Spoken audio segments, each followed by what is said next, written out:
अस्सलामुअलैकुम स्टूडेंट्स, आज हम करने जा रहे हैं music when soft voices die. जैसे ये पोएम कंप्लीट हो जाएगी, नेक्स्ट वीडियो आपकी एमसीक्यूज़ की होगी, इंग्लिश एमसीक्यूज़ की, जैसे कि मेरे पास रिक्वेस्ट आई थी। तो देखिए, इसके राइटर है पर्सी बिश शेली और पेज नंबर 86 और 87 पे अगर आप देखें तो इस राइटर का पूरा इंट्रो बताया गया है। मैं इन शॉर्ट बता देती हूँ। ये पर्सी बिश शेली 1792 में पैदा हुए, ससेक्स में पैदा हुए और इन्होंने अपनी एजुकेशन जो है ईटन से हासिल की। इन्होंने पम्फलेट जारी किया था, नेसेसिटी ऑफ एथिज़म। एथिस्ट उन लोगों को कहते हैं कि जो कोई रिलीजन फॉलो नहीं करते हैं। तो इन्होंने एक पम्फलेट जारी किया था जिसका नाम था नेसेसिटी ऑफ एथिज़म। तो इस पम्फलेट की वजह से इन्हें अपनी यूनिवर्सिटी से निकाल दिया गया और इसके बाद इन्होंने एक 16 साल की लड़की से शादी की और फिर जो है ये कहीं और भटकने लगे और जो इनकी वाइफ थी, जो फर्स्ट वाइफ थी, तो उनका इंतकाल हुआ और फिर उनके इंतकाल पर ही ये पोएम लिखी गई। तो हम शुरू करते हैं। Music when soft voices die vibrates in the memory. Odors when sweet violets sicken live within the sense they quicken.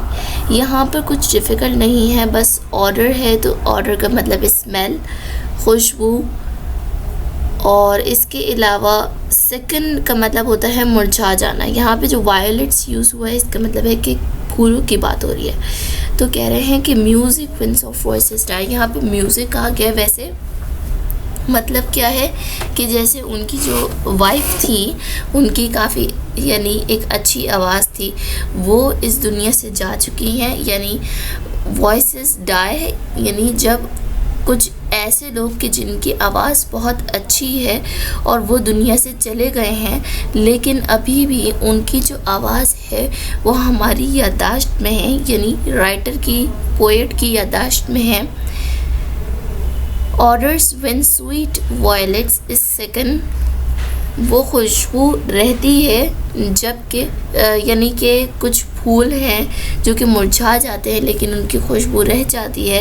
Live with in the sense they quicken, यानी कि फूल मुरझा गए लेकिन उनकी खुशबू बाकी है और हमारे सेंसेस में यानी कि हमारे दिमाग में वो बसी हुई है, यानी पोएट के दिमाग में दरअसल वो बसी हुई है। तो एक छोटे से स्टेंजा में, जो कि 4 लाइन्स का, इसमें क्या कहा गया है, इन वर्सेस में क्या कहा गया है कि जिस वाइफ की इनकी डेथ हुई है उसकी आवाज़ बहुत अच्छी थी और अब वो दुनिया से जा चुकी है, लेकिन उसकी जो आवाज़ है वो इनकी याददाश्त में महफूज रह गई है और वाइब्रेट करती है, यानी उनको याद आती रहती है।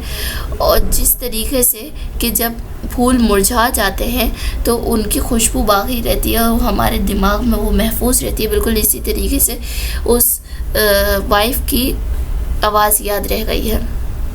Rose leaves when the rose is dead are heaped for the beloved's bed. Heaped का मतलब होता है कि फैला देना, ढेर लगा देना। जैसे कब्र पे जो फूल फैलाते हैं ना, फूल डालते हैं, तो heaped कहते हैं उसे। Are heaped for the beloved's bed and so thigh का मतलब होता है तुम, तेरा, तू, इस तरह के मायने होते हैं। यहाँ पे जो वर्ड थाई है इसके, and so thy thoughts when thou art gone, यहाँ पर love itself shall slumber on.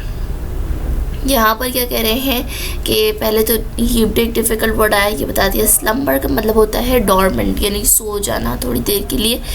यह यहाँ पे जो मतलब होगा यानी धीरे धीरे जारी होना।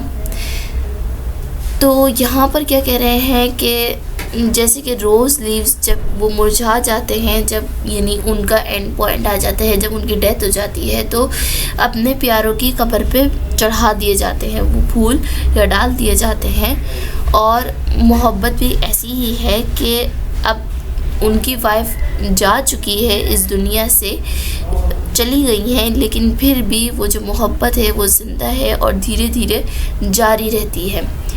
ये पूरी जो एक छोटी सी पोएम थी पर्सी बाय शेली की। ये दरअसल उन्होंने अपनी वाइफ की याद में लिखी थी कि उन्होंने जो है अपनी वाइफ को छोड़कर किसी और के पास गए, लेकिन इसके बाद फिर उन्हें अफसोस हुआ और फिर उन्होंने ये पोएम लिखी।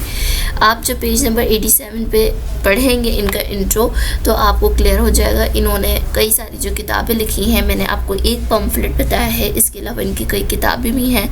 तो जब आप 87 पे जाएंगे तो आपको मिल जाएंगी इनकी। चलो यहाँ पर वीडियो फिनिश हुई और इसके हवाले से कोई क्वेश्चन आंसर्स मौजूद नहीं थे 10 ईयर्स में और ना ही आपकी बुक में मौजूद है, तो इसलिए मैंने कोई इसके क्वेश्चन आंसर्स अपलोड नहीं किए हैं।